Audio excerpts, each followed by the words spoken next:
So, but people who are successful, I see they talk about the outcomes.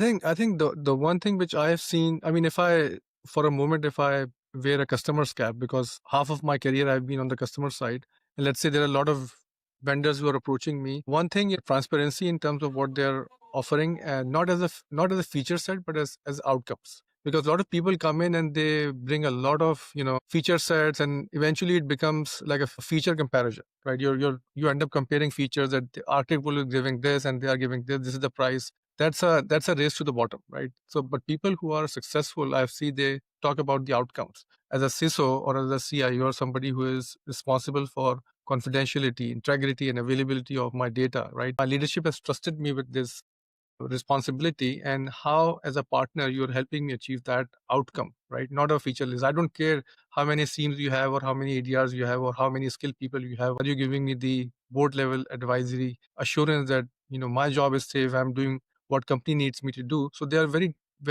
good in articulating that outcome instead of features. And secondly, they give you good, better, best options in terms of pricing. So I may not be willing to go for the best option. You may have a premium option, which is probably 2x the value of your good option. But at this stage of my evolution, I don't maybe need it, or maybe I need it only for few of my high value assets, not for the entire. So right now, the problem I see with companies is that they come up with this one pricing, take it or leave it, right?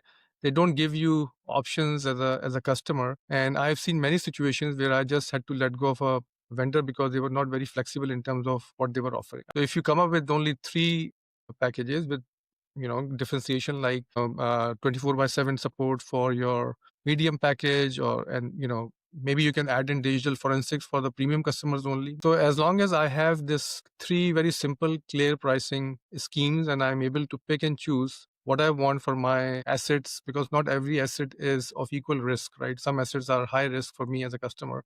So if vendors come in with clear transparency on their pricing, simple pricing, and they focus more on outcomes, then I have a better chance of selecting them over maybe big brand names like some players out there who are very established, but they have very rigid and inflexible pricing, and they're always competing on features, not outcomes. And we want to be able to tune the deal, but we also want good outcomes, and we want the provider to be prescriptive.